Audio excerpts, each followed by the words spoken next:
Shaped by millions of years of erosion from torrential storm runoffs, the Valley of the Kings is cut off from the Nile Valley by a high mountainous ridge northwest of Deir el-Bahari. The floor of the valley is surrounded by a theatrical circle of imposing cliffs. This created an ideal platform from which to police the site and thus maintain the security of the tombs below. The site may well have been of religious significance to the ancient Egyptians. From the floor of the valley, the towering pinnacle of El Kern dominates the skyline directly to the south. Its appearance may well have had a particularly strong association with the pyramid, the form of tomb favoured by the kings of the Old and Middle Kingdoms. From the earliest period, the pyramid had been worshipped as a central icon in solar religion. With the construction of tombs in mind, further consideration might have been given to the quality of the limestone found in the valley. Its relative softness was particularly well suited for the excavation of monumental tomb corridors and chambers. The construction of KV9 was begun for King Ramesses V, a little-known son of Ramesses IV. During his short reign, the excavation and decoration of the tomb had progressed as far as the well chamber. Ramesses VI, an uncle and the direct successor of Ramesses V, then adopted the tomb as his own. He added his names in cartouches to the work of his nephew and completed work on the deeper sections of the tomb, including the magnificent burial chamber. The tomb is a rich source for the study of funerary texts, for it includes major elements from most of the principal compositions seen in royal tombs of this period. It also remains in an excellent state of preservation, with large sections of the wall decoration in almost pristine condition. The Amduat charts the journey of the sun god through the netherworld during the 12 hours of the night.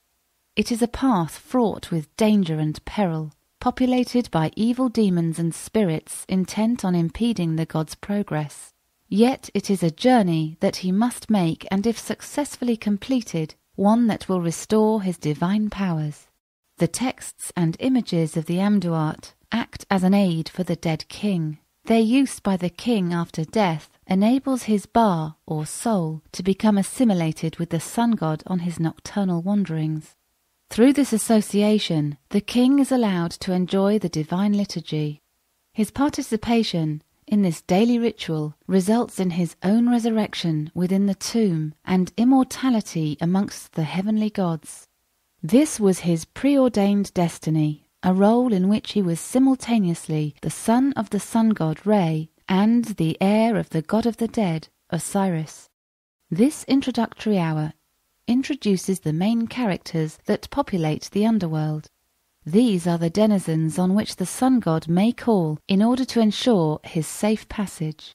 Here the sun god and his entourage descend behind the western horizon and into the cavernous darkness of the underworld.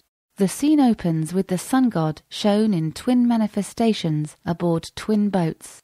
As a ram-headed figure, his nocturnal form, he will cross the netherworld.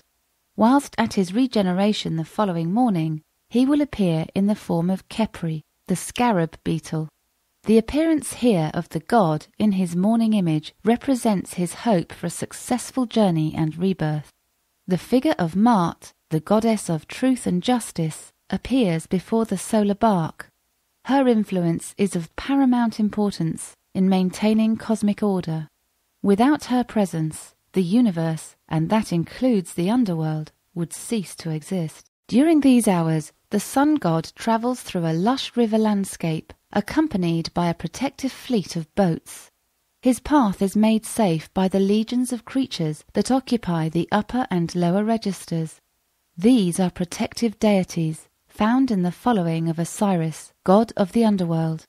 Armed with knives, these guardian figures were well equipped to deal with all manner of violence that might threaten the progress of the sun god.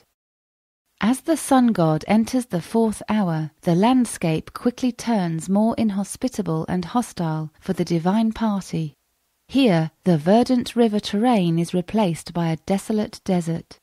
This is Rosatau, the land of Sokar, the funerary god of the necropolis of Memphis.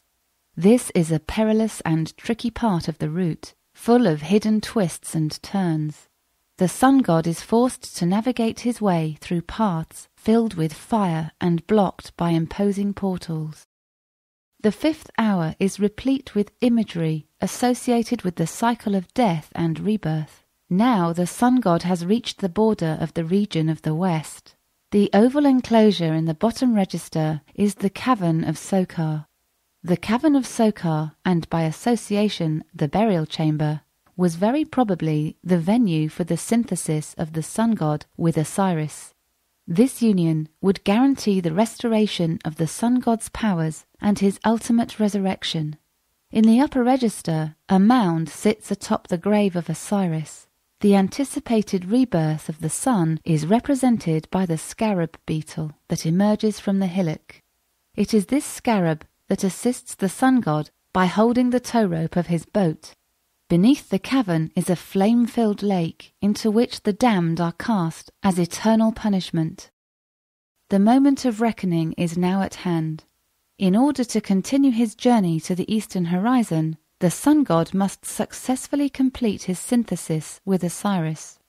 In joining with the lord of the underworld, the sun god ensures the timely restoration of his powers that will be required for his resurrection the following morning. Osiris is represented in the upper register in the form of a mighty lion. Also present in the middle register are the former kings of Upper and Lower Egypt, assembled to witness the rebirth of both the sun god and the deceased king. Following his successful reunion with Osiris, this is the point at which the sun god is at his most vulnerable.